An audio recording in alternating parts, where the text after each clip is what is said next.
Hi there, everyone. My name is Jessica, and we are students from Historic Preservation 469, the laboratory in preservation planning.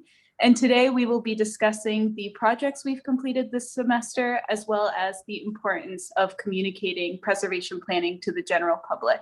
So first, there are 4 labs in the Historic Preservation Department that serve as a capstone and provide professional development skills to students. And this lab is a cohort of 6 students with the theme being communicating preservation planning. The motivation for this course is diverse, and students typically collect data out in the field, but COVID has relegated us to projects that can be completed and distributed digitally. And this turned out to be really beneficial for us, as communicating what preservation planning is and why it is important is highly needed. People either don't know what it is or they associate it negatively with elitism. So preservation planning is the process of determining the needs for an area, establishing priorities, and identifying resources to implement to protect the area. But when asked what preservation planning is, friends of ours confused it with general principles of historic preservation, like museum and object conservation, or others thought that preservation planning was the result of HOAs or was only important for big fancy houses. So ultimately, we had to create accessible and highly visible content for the public to convey how preservation planning has beneficial impacts on our communities and is not elitist. Hi, I'm Faith Hammond, and I'm going to be going over the impacts of preservation planning. So there's many impacts to preservation planning, but we're just going to cover a few. So one of the most important ones is adaptive reuse. There's a famous saying that the greenest building is the one already built. This really helps with putting money back into communities, especially into city communities. Along the same lines, downtown revitalization also has a huge impact in bringing in investment for local businesses, and the construction work that needs to be done creates local jobs, and usually local tradesmen and craftsmen are also hired for their skills. Another impact is being in a historic district, and this has a sort of protection for those buildings, and it also increases their property values. This can lead to these properties being eligible for historic tax credits and low interest loans. So this semester was divided into 2 projects. The first was done as a team, and the second was done with each student doing it separately. We were contacted by the city for the first project. Kate Schwartz, the preservation planner for the city, asked us to look at the guideline brochure and redo it, which you'll see in a moment, and you can see the cover now isn't the most appealing thing to look at, and it probably hasn't been updated in at least over 20 years. This also came at the perfect time with the new historic guidelines and the city adopting new design guidelines.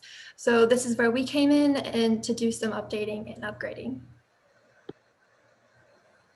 My name is Amelia Mihalkiewicz, and I'll kind of be covering the introduction, our beginning process for Project 1. So as you can see here, this is the inside of the existing brochure. And as Faith mentioned, it was very outdated. It's outdated visually and content-wise. With the new historic guidelines, we needed to update the content inside of it, but also make that content much more visually appealing and easy to read for somebody who is not well-versed in preservation. So we analyzed this brochure and figured out what was effective and ineffective about it.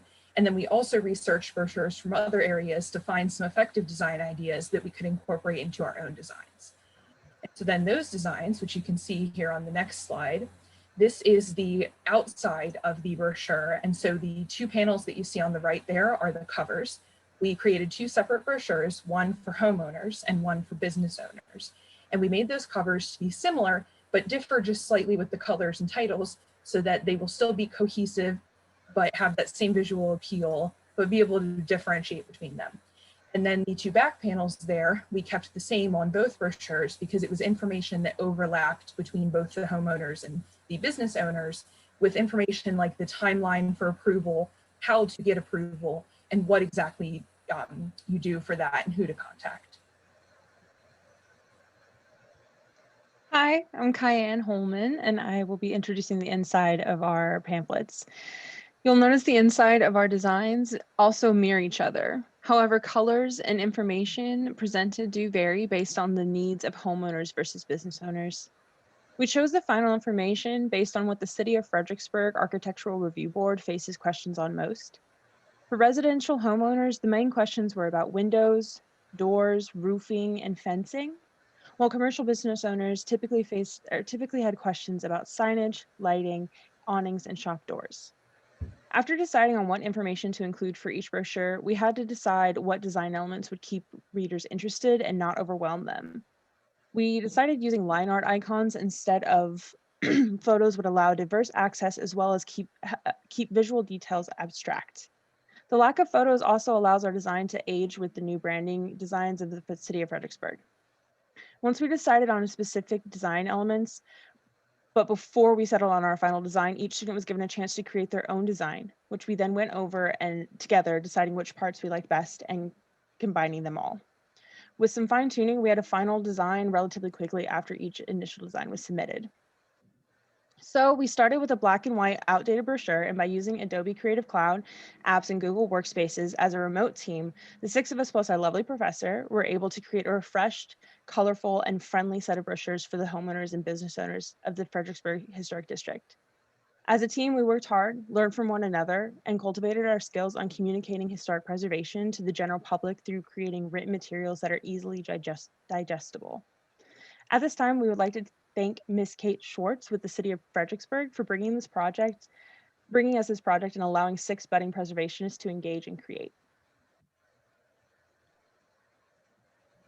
Hi, I'm Gabby Gallier. In the second half of our semester consisted of working on our individual second projects. These projects we worked individually, which allowed us to focus on topics relating to preservations that we had our own interests in. The half of the class focused on creating pamphlets and brochures. Jessica continued to work with the City of Fredericksburg with their archaeology ordinances. Amelia created a brochure of preservation for her hometown in Maryland, and Colette focused on affordable housing in Fredericksburg. The second half of the class worked with social media to develop social media campaigns. Cayenne and Faith both used Instagram as their platform, while I used TikTok. Hi, my name is Colette Fralin, and I'll be discussing the processes we went through creating our second project and the lessons we learned in this course. Our second set of projects allowed us to individually explore preservation planning topics that we think more people should know about. This required us to gain a deep understanding of the content ourselves so that we could convey its significance to the public in simple terms that could be understood by anyone. When it came time to visually design our projects, we chose to work with various types of designing platforms, ranging from Adobe InDesign, which we used for Project 1, Adobe Illustrator, to the social media platforms Instagram and TikTok. Navigating these programs came with learning curves for all of us, and we each had to overcome design and content issues along the way. First, we had to figure out how the best way to word our information was so that it would be both informative and digestible to the public. Once we had our content figured out, we had to then create a visual to project it on. This led to our next challenge, which was becoming accustomed to the platforms we were using, which for some of us was our first time using them. The majority of our time spent working on these projects pertaining to designing the layouts of our visuals. Every class meeting for the past month, we would show each other our design progress and give each other feedback on what looked good and what could be improved on until finally we all felt that our projects were ready for presenting to an audience. For our lessons learned, our semester's preservation planning lab in particular began with uncertainty, as we didn't know how feasible it would be to collaborate on a project from our webcams. However, through countless Zoom meetings, shared Google Docs, and making decisions through unanimous voting, there was an immediate realization that we could succeed in reaching our goals of completing our projects. Project 1 taught us that there is a real-life need to inform residents of the ARB and the steps that need to be taken to protect the integrity of our city's historical structures. Project 2 taught us that there are many aspects of preservation planning, from archaeology ordinances to the benefits of green space, that can impact communities. Most importantly, we learned that there is a demand for understanding how this works. It is possible to inform the public about our subjects in a way that does not talk down to them, and perhaps college students are the best at showing that preservation planning is accessible and relevant to anyone. Our first project on the ARB brochures were published for the city and are now available to the public. Jessica's archaeology ordinance will soon be made public as well, and Faith and Gabby's social media campaigns have steadily growing audiences. As a team, we have taught each other more about preservation planning, and we each have taken something away from this course that we can use after we graduate. We encourage you to click on the link for the bit.ly provided in this presentation to see the final products for all of our presentations. Thank you so much for watching our presentation.